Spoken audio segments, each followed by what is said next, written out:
On Thursday night, the Rangers and Islanders squared off for their final game of the regular season. It's crazy that this is the last time these two teams are going to meet this year unless they find a way to play each other in the playoffs, but it's kind of the way the NHL schedule goes sometimes. Isles won the first two matchups. Rangers just trying to salvage the season series at this point, win at least one. And the Islanders coming into this one on a bit of a slide. They've lost 4 of their last 5. They're coming off a weird and ugly loss to Colorado. They lose 1-0 in a shootout. No goals were scored throughout all 3 periods and then overtime. But Ilya Sorokin, 46 of 46 saves. He's coming off a really good performance. So kind of mixed feelings coming into this game. Islanders get on the board first. Anders Lee just stuffs one in off of Igor's leg. Rangers come right back. They get a power play. And Panarin goes to Mika's typical spot and scores a one-timer in Mika Zibanejad fashion. And, you get to see 6 power plays for the Rangers in this game. And pretty early on, they just decide to kind of flip spots. And Mika goes to Panarin's spot over on the right side, and Panarin goes to the left side and takes some one-timers. He takes more than a few shots from that spot. And, we'll talk more about the power play later, but that was kind of the way this game was cut out for a while, was Islanders would score a go-ahead goal, Rangers would come right back and score and tie it up. And that happens in the second period. Matt Barzal picks Kaapo Kakko, takes it the length of the ice for a breakaway goal. It's an ugly play. It's a really tough play if you're Kaapo Kakko. He gets a lot of hate for it, and it draws a lot of attention for it. Kreider and Goodrow go over right away and talk to him, and that becomes a thing later. But then a little bit later, Julien Gauthier, who had been scratched for the last 3 games, comes back, gets a mini breakaway, and scores himself to tie it. And then the Islanders come right back. Alexander Romanov scores his first goal of the season. Islanders have a 3-2 lead going into the third period. Third period, Barclay Goodrow, who gets bumped down to the 4th line after being on the 1st line, he deflects a Julien Gauthier shot. Rangers tie at 3-3. And then not much action for the remainder of that period.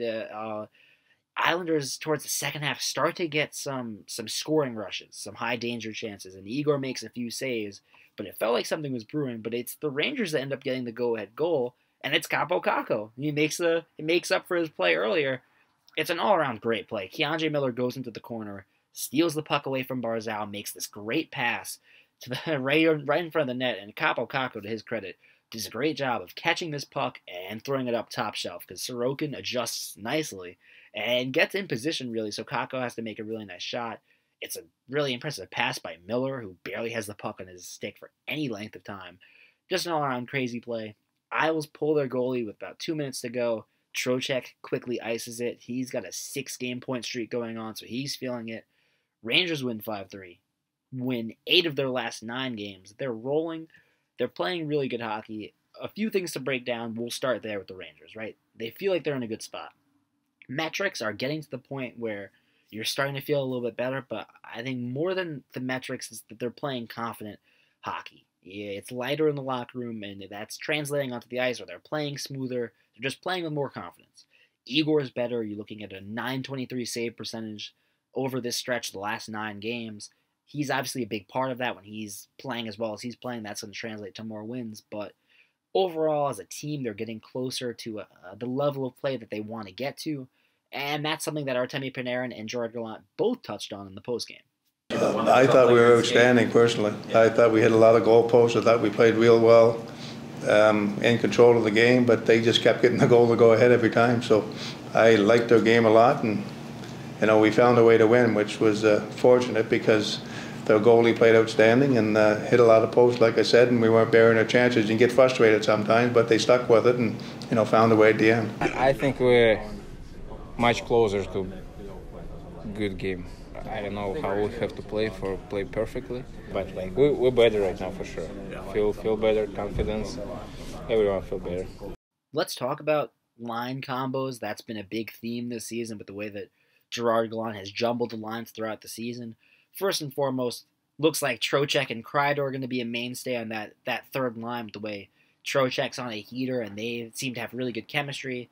Remember that Trocheck and Panarin didn't really gel, so more than likely keeping Mika and Panarin together for a while. And the big change in the Thursday's game against the Islanders is that Vitaly Kravtsov gets bumped up to the first line in the middle of the game. And, between injuries and just being a healthy scratch, he hasn't gotten a ton of consistent playing time. but he has looked pretty good in his opportunities, and I think most people would agree that he probably should have been playing a little bit more than Gallant had him playing. And even when he was playing recently, he's been on the fourth line. Gallant hinted in some of the pressers that that's probably not the best fit for the type of player that Kravtsov is. I think you want him with playmakers. You want him with Mika and Panarin. I think the first few games was just to kind of ease him back. It's a tough task. You're on the first line. You're defending against first liners. But we see Kravtsov get bumped up to the first line after the Rangers go down 1-0, and he looks good. They create a lot of scoring chances. And just to dive into analytics for a little bit, this is coming from Natural Stat Trick. There's a stat called scoring chance percentage, which is just your percentage of scoring chances created versus scoring chances allowed. The higher your percentage, that means the more scoring chances that you're creating. And Kravtsov, Mika, and Panarin as a line combo have a 90.91 scoring chance percentage. It's the highest of any Rangers line combo with more than one game played. And so for them, I think it's 3 games played and now just under 12 minutes of ice time. It's a legitimate sample size. They've looked really good. I think this bodes well for Kravtsov in terms of I think he's going to get a lot of playing time. I think he's going to get some run. Don't expect him to get scratched anytime soon. And he also got some praise from line mate Artemi Panarin. He feels confidence more right now for sure. He missed a lot of time in the beginning of the year, so he lost a little condition. So he right now back everything, all powers, and then we play better and better with him too. Now, the move that goes hand in hand with this is Barclay Goodrow getting knocked down to the fourth line. He had been on the first line. It's not a move indicative of performance or anything like that. It's just a matchup thing. The Islanders have a really strong fourth line. Gallant wanted to put him on the fourth line to make it deeper, and that's exactly what happened. And that's the fourth line that's out there when they tie the game. It's Goodrow's deflection that ties the game. And him being on the fourth line just makes it so much deeper. When you look back at when he was on Tampa and he's the third line when they make that cup run, he's a big impact guy. He can play on the top 6, but he's almost more valuable as a guy on the bottom 6 that lengthens your lineup. And I think when you pair him with Gauthier and Brodzinski, that's a fast line. It's a really good line, and you want to talk about endgame line combinations for the playoffs, like that might be one. I'm not sure that Kravtsov in the first line is quite that, but I think you're going to see Goodrow get a lot of time on the fourth line when games really matter, because it makes that fourth line really strong, and that's something that Gallant really values.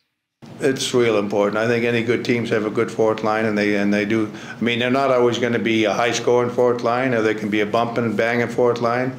I think the way those guys played tonight, they did a little bit of everything. They forechecked really well. They kept the team in there. So I liked the way they played tonight. It was an excellent game for them. One last thing on lines, Julien Gauthier back in the lineup after being a healthy scratch, and he's a guy, he brings a real speed element to the team when he's on the fourth line. He's a real spark, and I think when you look at Sammy Blais, who's played poorly and is now in the doghouse with the coaches for that penalty against Pittsburgh, I think you're not going to see a ton of Sammy Blais. I think you're going to see Gauthier get some run, and Gallant added credence to that in the postgame. Yeah, he was upset and disappointed, and I mean, he wasn't scratched from bad play. He was scratched from, coaches making decisions, and we liked the way he played. We just wanted some different type of players. So he came in tonight and did a real good job and played hard and scored a great goal. Really quick, just to end this off, let's talk about the power play. Rangers go 1 for 6 on the power play against the Islanders. We have Mika and Panarin switching spots. Panarin jokes with us. He won't tell us who came up with that idea. I don't think that's something we're going to see a ton of. It seemed more like a matchup thing for this particular game.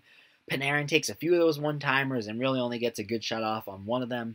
I think at the end of the day, they want Mika taking that shot for a reason. But when you look at the power play overall, a lot of opportunities, only 1 for 6. And there are flashes where it looks good. But overall, I think they really get shut down by the Islanders' PK at times. And there are times where they look a little shaky. And not to get too worried about the Rangers' power play, because, again, they're typically pretty good. But they struggled earlier, and now you throw it back to Pittsburgh where they were 0 for 3 at the power play. I think just something to keep an eye on, that maybe they're going back to struggling. Just keep an eye on that. But overall, Rangers are hot. Things are good. They get a nice little 4-day Christmas break. And as we sit here right now, 19-11-5, tied with the Penguins for third place in the Metro. They've thrown themselves back into the conversation as a legitimate playoff contender. And we'll see if they stay hot, because when they get back, they have the Capitals, and then a little bit later, Lightning and the Hurricanes. So some tough matchups. We'll see if they can't make some statement wins. But that'll do it for now. For WFUV Sports, I'm Lou Orlando. Merry Christmas and Happy Holidays, everybody.